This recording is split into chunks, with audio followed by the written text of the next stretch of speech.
Iniciamos la sesión de esta semana con esta pequeña viñeta sobre Bourdieu. Vemos ahí a alguien que es llevado a punta de revólver mientras exclama: mirá, sé que dije que no me gusta Bourdieu, pero esto es ridículo.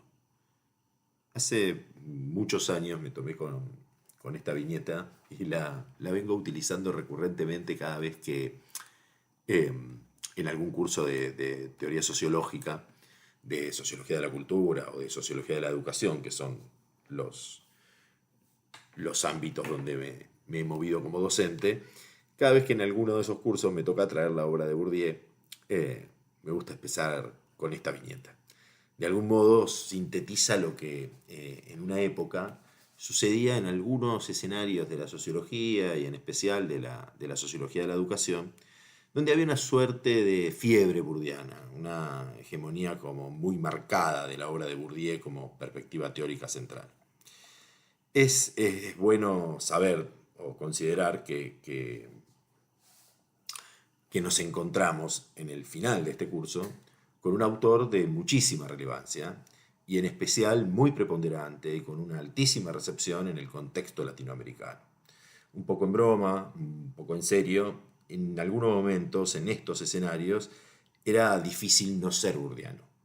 Pero aún con esa hegemonía, o quizás por esa hegemonía, no siempre sus conceptos, sus argumentos fueron trabajados de la manera más apropiada. Muchas veces fueron utilizados con una impronta de excesivo interioricismo, eh, muchas veces utilizados como mera glosa de sus conceptos, y luego en las investigaciones uno le costaba encontrar en los reportes lo que los marcos teóricos prometían, pero sobre todo era esa impronta de excesivo teoricismo que está lejos, diríamos, lejísimo de la pretensión del propio Bourdieu, como hoy vamos a ver cuando trabajemos un poco acerca de cómo concibe él la investigación social, y en este sentido la investigación social que es posible hacer a partir de su teoría.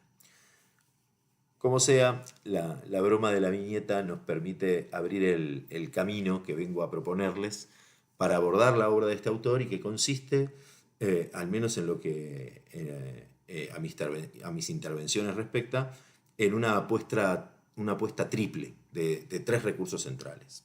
En primer lugar, el primer recurso es esta introducción, esta intervención introductoria. El segundo recurso lo reciben en esta misma sesión, es el documento que acompaña a esta intervención y que es una suerte de ensayo casi diríamos, de exégesis teórica sobre la obra de Bourdieu. Les va a dar de alguna manera ciertos cimientos para entrar a las lecturas y también para trabajar en lo que refiere a un trabajo más minucioso, que es el que vamos a hacer en la próxima sesión, y ese es efectivamente el tercer recurso que completa esta apuesta triple de abordaje de Bourdieu que intento hacer. La intención entonces es brindarles una analítica de la obra de Bourdieu que les permita leer y abordar los textos y hacer sus propias lecturas críticas. Y para empezar a hacer eso, ahora se impone brindarles herramientas, los recursos, de la manera, si se quiere, más abstracta y en lo posible más apegada a la propuesta del propio autor. Siempre, de todas maneras, considerando que es este profesor hablando de Bourdieu, y en esa traslación es imposible que algunas veces mi interpretación sea la que dé forma a la propuesta, marcándoles con esto, bueno, el límite que hay siempre en las exégesis, en las lecturas interpretativas que tienen hipótesis de lectura y demás. Me gusta en general iniciar el, el trabajo mostrando algunas fotos de los autores, en este caso algunas fotos de Pierre Bourdieu. La primera que ven ahí, la que está abajo, ese Bourdieu jovencito, que es un investigador que está volviendo en los años 60 de sus primeros trabajos de investigación etnológica que llevó a cabo en Argelia. Hay hermosos libros escritos por estos años, como La Casa Kabila, una compilación de artículos que se llama Argelia 68. La Casa Kabila, por cierto, es un trabajo donde Bourdieu investiga espacialmente el modo en que ciertos sectores populares argelinos organizan su morada, configuran su casa. Hay en ese trabajo de Bourdieu un primer germen de la teoría de los campos en tanto teoría del espacio social. Y efectivamente, como vamos a ver hoy, estas dos cuestiones, los campos y el espacio social, van a ser centrales para su obra. Ustedes me preguntarán, bueno, ¿hay que ir a leer eso para entender el concepto de campo en Bourdieu?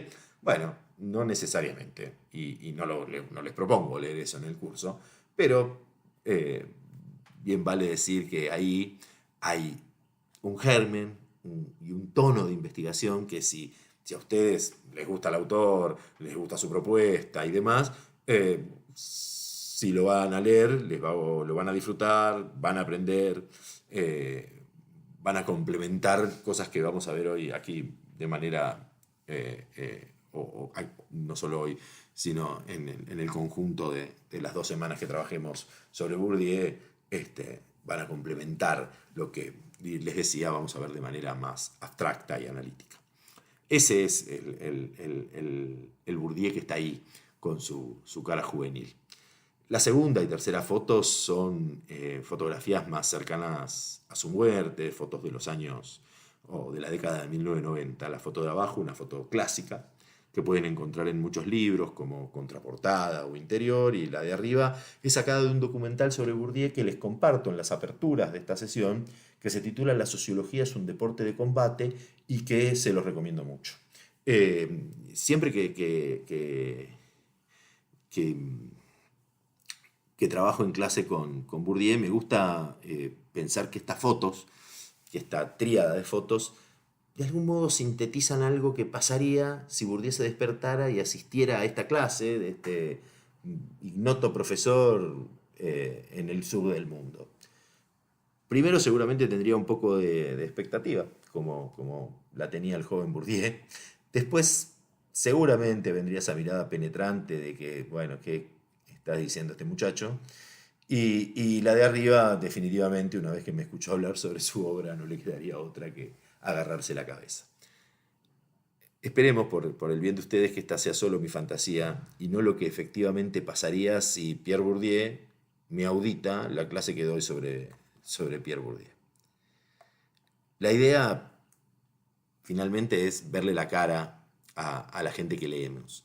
Me parece algo que da alguna entidad, alguna carne al texto frío, y por eso les propongo enfáticamente ver el documental, porque allí Bourdieu aparece en contextos muy íntimos, y entonces ese tipo que parece tan complicado, ese francés tan enrevesado en los textos, es un señor preocupado por hacerse bien el nudo de la corbata, por llegar a tiempo a una asamblea del gremio, es un tipo temeroso y vergonzoso de hablar mal inglés.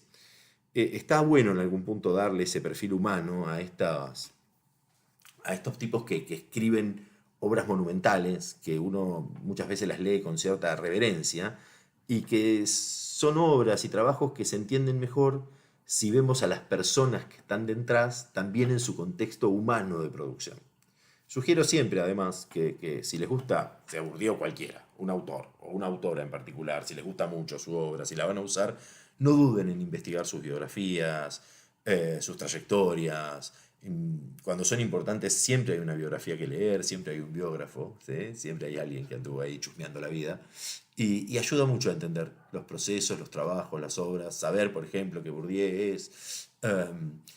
no viene de una familia intelectual, ni es parisino, sino que viene de una familia de campesinos, franceses, bueno, algo que además trabaja bastante en uno de sus últimos libros que se llama El baile de los solteros. Bueno, nada, ayuda a entender las preocupaciones, las declinaciones de la obra, Se los recomiendo. Pero veamos ahora la hoja de ruta de esta intervención. Es esta que ven allí. En primer lugar, vamos a intentar pensar qué significa Bourdieu, su trabajo intelectual, sus marcos de experiencia. Vamos a intentar situar su obra, dar cuenta de con quiénes dialoga, qué problemas de la teoría sociológica de los años o de la década de 1960, 1970, 1980, que es básicamente donde produce el grueso de su obra, qué problemas de allí le interesaron, en qué debates de las ciencias sociales de la época interviene. Vamos a tratar de conocer cuáles son las preguntas que están por detrás de su propuesta y vamos a tratar de instalar o de saber en qué marcos cognitivos y cognoscitivos se instalan esas preguntas y le permiten producir su trabajo. Vamos a tratar de respondernos cuál es para él la tarea de la sociología y qué sería para él una sociología de la cultura o qué implicaría la construcción de una sociología de la cultura.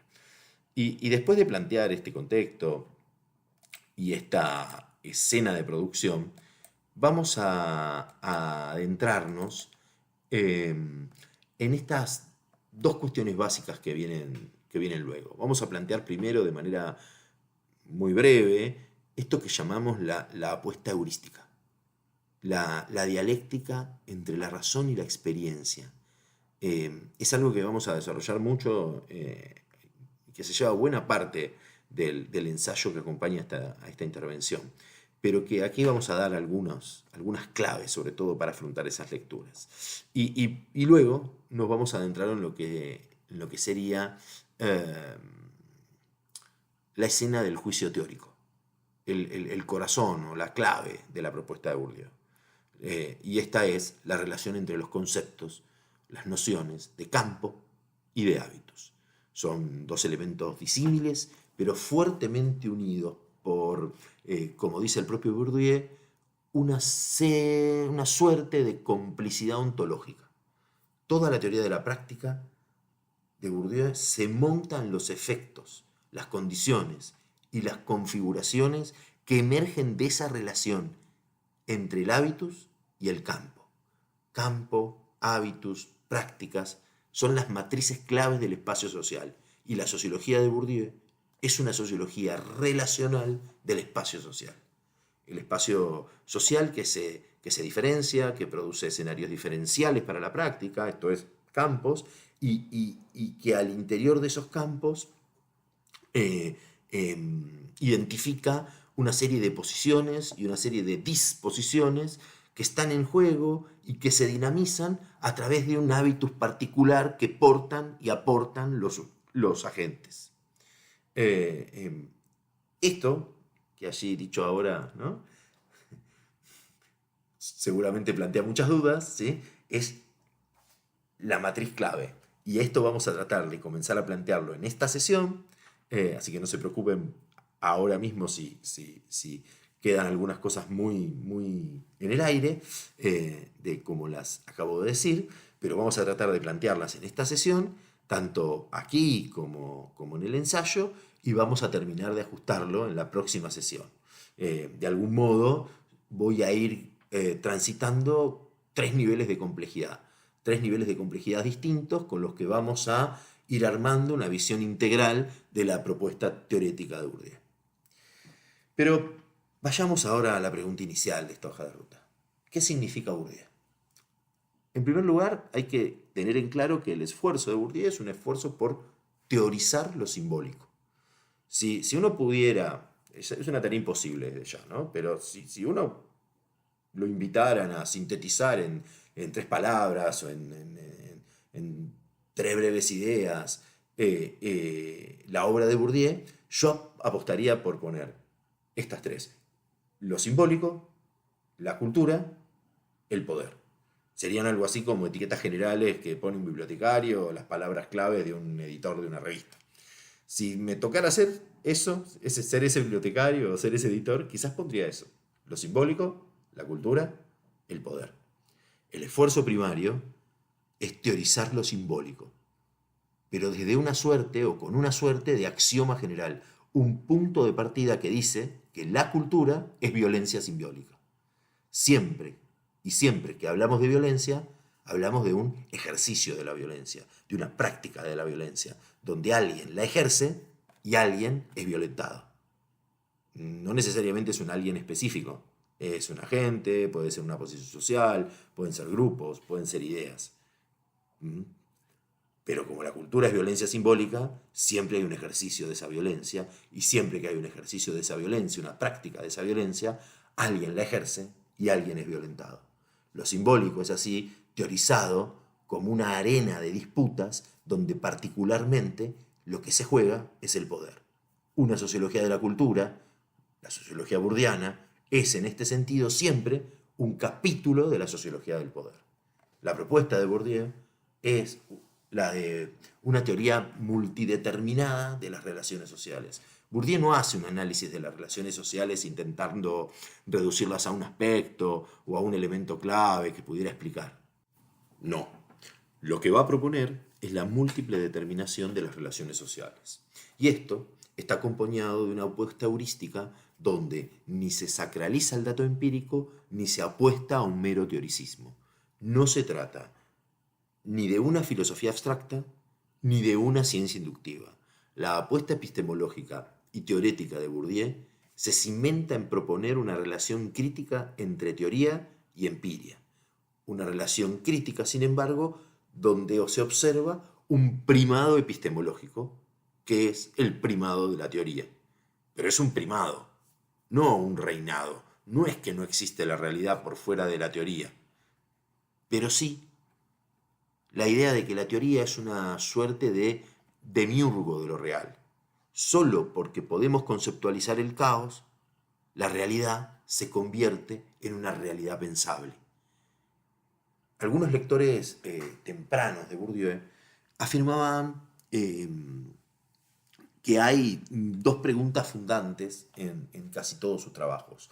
Dos preguntas que se repiten, dos preguntas que están, si se quiere, en la base de los intereses, de las preocupaciones, de los desvelos del autor. La primera de ellas es la pregunta por cómo están estructuradas económica y simbólicamente la reproducción y la diferenciación social. La digo de nuevo. ¿Cómo están estructuradas económica y simbólicamente tanto la reproducción como la diferenciación social? Es una pregunta que nos lleva un poco hacia adelante, hacia un tema que vamos a trabajar muy en extenso en la próxima sesión, pero ahora permítanme hacer algunas precisiones, dar algunas pistas para poder entender más cabalmente esta pregunta, o a qué apunta esta pregunta. En la próxima sesión vamos a trabajar bastante puntillosamente sobre los distintos tipos de capital y cómo operan en cada campo. En la teoría bourdiana, y esta es también un detalle de época de Bourdieu, pero también una innovación. La teoría bourdiana propone que funcionan muchos tipos de capital, pero que hay 4 tipos de capital que son básicos. Esto quiere decir que los podemos encontrar en cualquiera de los escenarios diferenciados, en cualquiera de los campos de lo social. Y estos tipos de capital son el capital económico, el capital cultural, el capital social y el capital simbólico. Acá, entre estos 4 capitales básicos, también hay un primado. Y ese es el capital cultural y el del capital económico, que son si ahora sí decirlo, las 2 especies primadas de capital. De algún modo, estos capitales, no me detengo ahora a desarrollarlos, porque como les digo, lo veremos en profundidad. Ahora nos alcanza con decir esto que estamos diciendo. Digamos que de algún modo estos capitales son las armas con las que vamos a jugar el juego que proponen los distintos campos y al mismo tiempo son también aquello que vamos a disputar en esos campos. cada campo se organiza a partir de algún tipo de capital específico y de estos 4 tipos de capitales. Estos 4 tipos de capitales pueden ser armas para jugar y disputar el capital específico, porque yo, no sé, en el campo del arte, el reconocimiento, ¿sí? Para disputar eso tenemos estos 4 capitales y estos mismos 4 capitales también son objeto de disputa. De alguna manera, también operacionalizan los hábitos que portamos para poder jugar eficientemente en el juego, para hacer eficientes a esos capitales en el juego del poder que nos propone cada uno de los campos donde participamos. Si retomamos la pregunta, cómo están estructuradas económica y simbólicamente la reproducción y la diferenciación social, esta pregunta no es otra que una pregunta por el capital cultural y por el capital económico. Cómo están estructuradas económica y simbólicamente, económica y culturalmente, la reproducción y la diferenciación social. Dicho de otra forma, la continuidad y el cambio, la transformación. Las ciencias sociales han estado preocupadas y hasta bien entrados los 60 fundamentalmente, o bien o en el cambio o bien en la transformación. Como la transformación era difícil de entender, se extendía más bien en términos de conflicto. Y entonces los que se preocupaban por la continuidad se preocupaban por el orden o por el consenso. Y los que se preocupaban por el cambio se preocupaban por el conflicto, ¿sí? Y esta es una manera de ordenar las tradiciones distinta a algunas de otras maneras que hemos visto, pero también hemos utilizado, ¿no? Las tradiciones del conflicto y las tradiciones del consenso. A partir de los 60, las teorías de este tipo, las teorías basadas en el conflicto como motor del cambio, o las basadas en el consenso como motor de la estabilidad o de la continuidad, a partir de la década de 1960, estas teorías comienzan a hacer mucho ruido. De algún modo comienzan a crujir, porque se empieza a ser evidente que no siempre que hay cambios, estos provienen de un conflicto, o los cambios son, más que provienen de un conflicto, sino que los cambios son siempre lo que emerge a partir de para resolver un conflicto. Y también se verifica que no siempre la continuidad es debida a consensos. Muchas veces la continuidad es debida a otras razones, ¿sí? A imposibilidades, a coerciones, a una serie de razones disímiles. Pero lo que está claro es que entonces, así como agencia y estructura, ¿no? Conflicto y consenso no son matrices unívocas de ordenamiento de lo social. Bourdieu, en este contexto, y como muchos otros, comienza a tratar de trabajar estas cuestiones desde otra óptica, y ahí es donde tallan estas ideas de la reproducción y la diferenciación para pensar tanto en continuidades, consensos, como en cambios y conflictos. La segunda pregunta, o la segunda gran pregunta fundante, podría ser formulada de la siguiente manera. ¿Cómo se articulan lo económico y lo simbólico en esos procesos de reproducción, de diferenciación y de construcción del poder? Porque ya sea para asegurar la continuidad o para construir la transformación, lo que se requiere siempre es ocupar posiciones de poder dentro del campo, sea para mantener esas posiciones, es decir, para reproducir, o sea, para subvertirlas y diferenciarlas y cambiarlas. Pero lo que es cierto es que en cualquier caso, siempre hay que, para poder hacer cualquiera de estas cosas, hay que ocupar las posiciones que dentro del campo nos permiten dinamizar procesos reproductivos, diferenciadores o, en líneas generales, de construcción del poder que nos permitan activar estos tipos de procesos. Ambas preguntas, como se aprecia, están relacionadas. Por un lado, una pregunta apunta a cómo se estructura la continuidad y el cambio de lo social, y por Por otro lado, esa estructuración, ¿sí?, es siempre económica y cultural a la vez. No es de una sola matriz. Y con esto también Bourdieu va a intentar responder, ¿sí?, y reconstruir estos caminos del consenso y del cambio, ¿sí?, porque en general las teorías del conflicto se montaban muchas veces desde la tradición marxista, pero también desde algunas otras tradiciones estructuralistas, ¿sí?, en las variables y los condicionamientos económicos, como matrices clave o elementos clave para explicar, a la hora de explicar los cambios y las transformaciones, mientras que, como hemos visto muy largamente en este curso, las matrices más culturales estaban las tradiciones más eh, eh, abocadas al tratamiento del consenso y de la continuidad, ¿sí?, entendían que era del orden, que esa continuidad, que esos consensos se erigían en el orden de la cultura, en el orden de los valores, etc. Eh,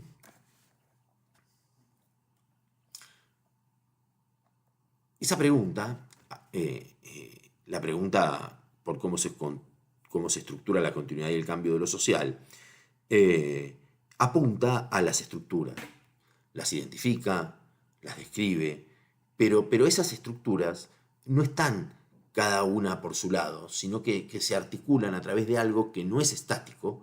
La reproducción y la diferenciación no son estáticas, y es allí, al punto de la dinamización, de considerar que estos procesos de estructuración no son estáticos, es donde apunta la segunda pregunta que nos hacíamos, o que se hace Bourdieu. Es decir, a cómo esos procesos de reproducción y de diferenciación son procesos que, como hipótesis interpretativa, se ven como procesos de construcción o de acumulación del poder.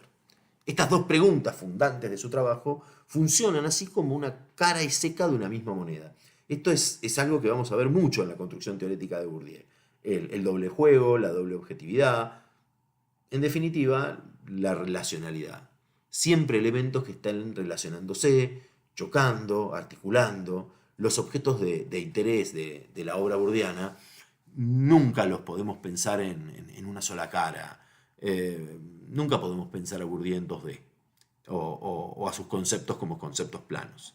Siempre hacerlo, intentar hacer eso, trae problemas. Es preferible pensar a los objetos y a los conceptos de Bourdieu en 3D, donde para pensar esa tercera dimensión debemos pensar o imaginar el modo en que se unen esas dos caras, esa bidimensionalidad. En definitiva, pensar la primacía epistemológica de la relación sobre los términos. Hacerse estas preguntas sobre las estructuras y sobre sus articulaciones, sobre las estructuras y sobre las dinámicas que las mantienen, las posibilitan y las cambian, es precisamente lo que Bourdieu va a identificar como la tarea de la sociología. La tarea de la sociología es descubrir esas estructuras más profundamente enterradas en los diversos mundos sociales y los mecanismos que tienden a asegurar la reproducción o la transformación de esas estructuras. Dice Lacan, que es un discípulo norteamericano de Bourdieu, dice que, y cito, una ciencia de la sociedad entendida como un sistema bidimensional de relaciones de poder y relaciones de significado entre grupos y clases debe necesariamente efectuar una doble lectura. Para ser más precisos, debe elaborar un conjunto de lentes analíticos de doble enfoque que capitalice las virtudes epistémicas de cada lectura al tiempo que evada los vicios de las dos. ¿A qué se está refiriendo con esto? ¿Cuáles son esas dos lecturas? Lacan está dando cuenta de un precepto básico de la obra de Bourdieu que indica que esas estructuras y esos mecanismos que la sociología debía buscar tienen una doble objetividad y por eso exigen esta doble lectura de la que habla Lacan. Tienen, por un lado, una objetividad que podríamos llamar de primer orden. Esta objetividad de primer orden tiene que ver con la distribución de recursos materiales y de medios de apropiación de bienes y de valores escasos. Todas las estructuras distribuyen recursos y distribuyen además los medios para usar esos recursos. Estos recursos y estos medios sirven para movilizar bienes y valores que siempre, en todos los campos, son escasos. Bienes y valores que, como veremos la próxima sesión, son lo que constituye a las diferentes especies de capital. Entonces, es preciso apuntar que esta distribución de recursos y medios se dirige no solo a lo cultural y a lo económico, sino también a lo simbólico y a lo social. Más, incluso, los capitales específicos que por fuera de esos cuatro básicos atraviesan a todos los campos pueden ser el motivo de disputa y de acumulación en un campo específico. Recapitulando, esta objetividad de primer orden implica la distribución de esos recursos que tienen que ver con estos capitales, mientras que la objetividad de segundo orden, que complementa lo que llamábamos la doble objetividad de las estructuras, tiene que ver con los patrones simbólicos. Las estructuras son, además de ese conjunto de bienes, de recursos, de bienes, recursos y medios para movilizarlos, las estructuras son también patrones simbólicos, sistemas de clasificación, esquemas mentales y corporales que modelan las actividades prácticas de los agentes. Todo eso también forma parte de los patrones simbólicos. Todo eso también forma parte de la objetividad de las estructuras de lo social. Por eso, dice Bourdieu, es preciso superar los conceptos que nos impondrían mirar solo una de cada una de estas objetividades. Es decir, o bien los que nos impondrían, o bien observar a las estructuras solo en su contenido de distribución de capitales, o bien lo que nos impondría observar a las estructuras solo en su contenido de disposiciones mentales y corporales, de patrones simbólicos. De esto surge la necesidad de una mirada completa. Surge la necesidad de este doble enfoque del que hablaba Wakant, una ciencia de la sociedad entendida como un sistema. Vuelvo a leer, bidimensional de relaciones de poder y relaciones de significado entre grupos y clases, que se ponga por arriba de una de la lectura de las estructuras como meras estructuras económicas, aunque sin abandonar ese elemento, el elemento de la distribución, que las estructuras, porque siempre las estructuras implican una distribución de capitales, de bienes, de valores escasos. Aquí, en este punto, se comienza a cimentar la salida de Bourdieu al dilema de la doble ontología de lo social. Y no es, como decíamos en algún momento, una salida, sino una ilusión, ¿sí? Elude este problema vía la idea de relación. Esto es, se propone ir de la consideración de esta doble objetividad a la relacionalidad. Hay estructuras objetivas entendidas como espacios de tomas de posiciones y por otro lado también la recuperación de la experiencia y de la percepción que los agentes tienen sobre esa experiencia social entendida como disposiciones para la acción. Lo que vemos en la pantalla como una filosofía relacional de la ciencia y una filosofía disposicional de la acción. Este es el camino por el cual Bourdieu intenta de algún modo cerrar la indeterminación, conjurar los males de esa ontología social bipolar, insisto, eludiéndola, desconociéndola, proponiendo de algún modo que no existe tal bipolaridad, sino que existe una doble objetividad que debe ser considerada relacionalmente. Esta idea de que existen estructuras objetivas, que son espacios de posiciones, y que existen disposiciones de la acción que tiene que ver con la experiencia de los sujetos, de los actores, de los agentes, y la percepción de ellos y que la percepción de ellos tiene un primado o una prioridad epistemológica, que es lo que Bourdieu llamará la ruptura objetivista. Hay así un camino de doble correspondencia que permite pensar una dialéctica entre estructuras sociales y estructuras mentales, entre lo que la gente elabora para poder actuar en el campo y lo que el campo dispone como en un espacio plausible para la práctica. El campo es de algún modo un campo de juego que marca cómo se juega y a la vez invita a jugar, pero que también pone las reglas de ese juego.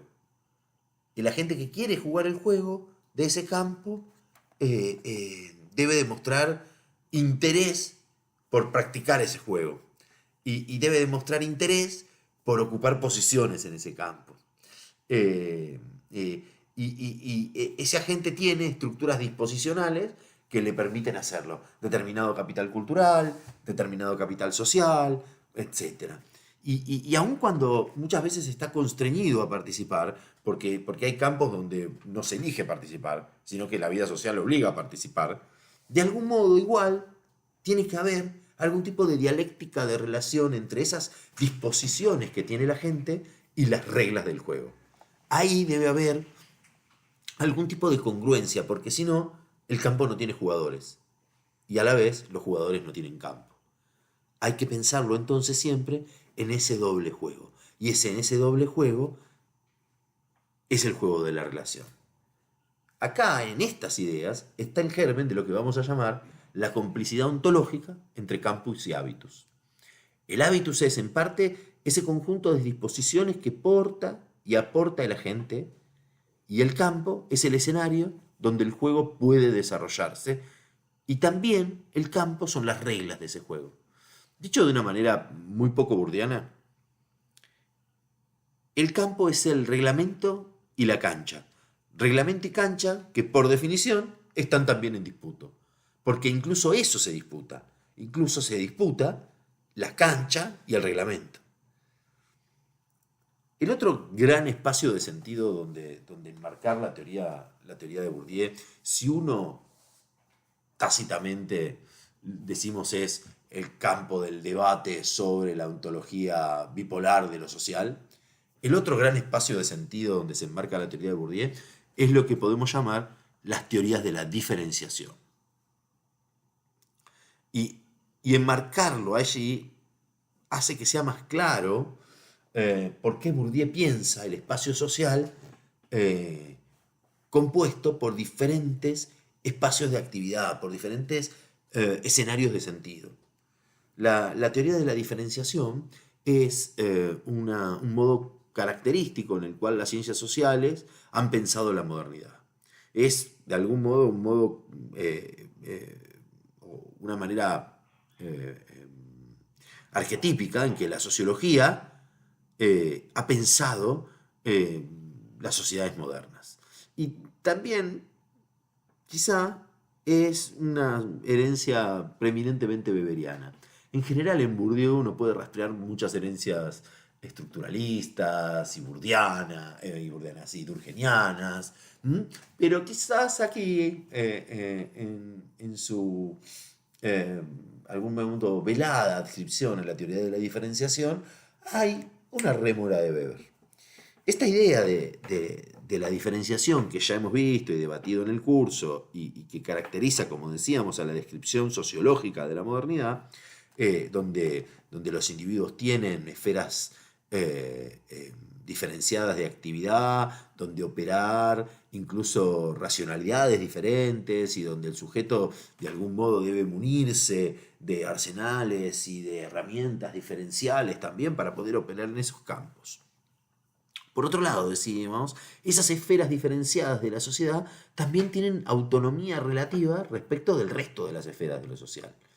Y entonces lo social ya no es un todo único y unificado, sino un conjunto de interrelaciones entre esferas relativamente autónomas que trabajan entre sí y que tienen incluso, o que se dotan incluso de diferentes organizaciones. El engarce con esta tradición hace posible para Bourdieu pensar el espacio social como un espacio compuesto de campos, que son también esferas de sentido y esferas de actividad marcadas por el tipo de capital que se pone en juego en cada una de ellas. No voy a ahondar demasiado en esta noción de campo porque es algo que vamos a trabajar muchísimo, tanto, eh, o que trabajo muchísimo, tanto en el ensayo, pero sobre todo en la próxima social. Pero al menos dejo planteados algunos de estos puntos de partida. Pasemos ahora a señalar algunas cuestiones muy específicas y puntuales respecto de lo que llamamos la apuesta heurística, o si se quiere, la perspectiva más epistemológica y cognoscitiva de Bourdieu. En general esto está muy desarrollado en el ensayo, pero quería, eh, trayendo esta hermosa sentencia de Bourdieu, que se lee ahí en pantalla, el hecho se conquista, se construye y se comprueba, dar algunas pistas sobre cómo les sugiero ahondar las lecturas, tanto de esta parte del ensayo que les propongo, pero sobre todo de este, de las lecturas sugeridas sobre el oficio de sociólogo. Eh, Conquista, construcción, comprobación son los tres momentos que constituyen el trabajo del investigador de lo social. Eh, Quiero incentivarlas e incentivarlos a tratar de entender cabalmente esta idea. Cuando lean el ensayo y la bibliografía de referencia, lo fundamental, diría yo, es tratar de dotar de sentido a esta sentencia. Y dotarla de sentido significa o implica pensar qué significa y qué alcance tiene en ese contexto la idea de vigilancia epistemológica como tarea central del investigador y qué significa que esa idea, la de vigilancia epistemológica, mute con el correr de los años y de la obra de Bourdieu en la exigencia de objetivar el sujeto objetivante. Porque cuando entendemos esa mutación y el sentido profundo de esas tres tareas, también tenemos luz para entender de una manera particular y fundante la dinámica entre campo y hábitus. Quizás la primera vez donde Bourdieu trabaja sobre la relación entre campo y hábitus, sin decirlo de esa manera, es en el oficio de sociólogo. Y esto es así dado que básicamente lo que propone al sociólogo es que exponga sus disposiciones a un juego, al juego del campo del saber, y que en ese juego juegue a transformar. Para quienes creen que toda relación entre hábitus y campo es una relación de conservación, que es una crítica habitual que se le hace a Bourdieu, sobre todo de aquellos que enfatizan en los elementos reproductivistas, el Bourdieu investigador lo piensa absolutamente al revés. Piensa esa relación siempre como una propuesta de transformación, porque nunca se acepta el hecho tal como el hecho se presenta, sino que el hecho se conquista, y conquistarlo es romperlo, atacarlo, y atacarlo es desvanecer, es presentarle batalla a nuestras primeras ideas respecto del hecho, a las ideas que prevalecen o que provienen de la sociología espontánea. Dicho esto, quiero ahora hacer algunos últimos señalamientos sobre el tercer momento de nuestra hoja de ruta, y digo unos últimos señalamientos porque ya algo hemos trabajado antes. Ya he empezado a introducir la idea de campo y su relación con el hábitus, y como les preanuncié desde el inicio, esto es algo que vamos a ir trabajando cada vez más fino y cada vez ampliándolo más. Así que nada, otra vez decirle paciencia, que vamos a ir construyendo este camino. si van tomando notas, si van armando, quizás sobre el propio texto del ensayo, van a ver cómo se va a ir armando entre hoy y la sesión que viene. Y entiendo que podemos dar cuenta, ir armando juntos este rompecabezas. Como decíamos, campo y hábitus mantienen una relación de complicidad ontológica. A través de la noción de campo, lo que hace Bourdieu es operacionalizar la complejidad del espacio social general en mundos diferenciados, tal como mostrábamos con ese paraguas que le poníamos de la teoría de la diferenciación.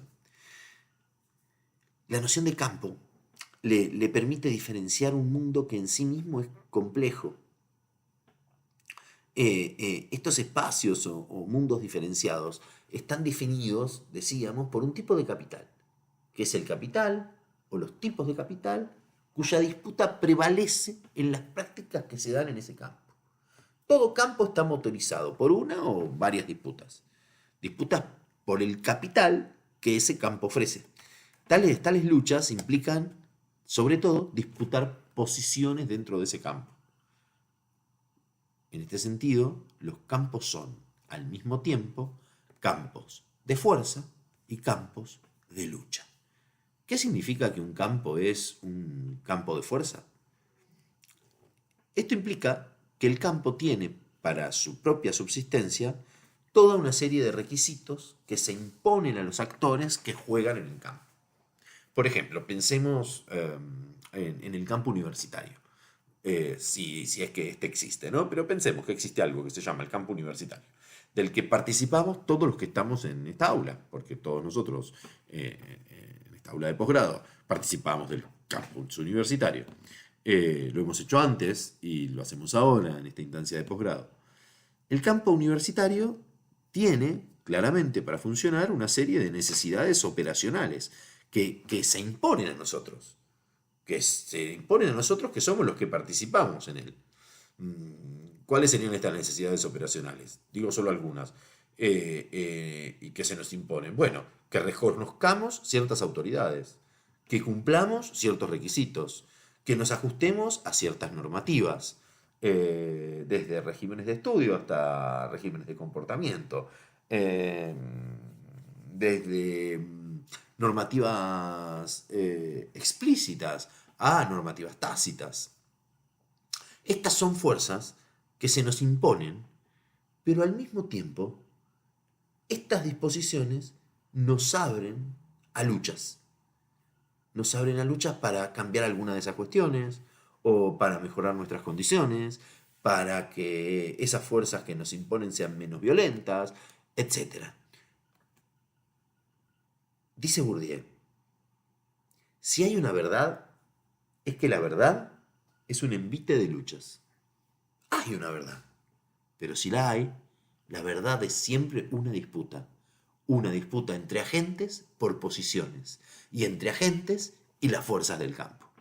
Lo que requiere el campo para sobrevivir, para seguir existiendo, es que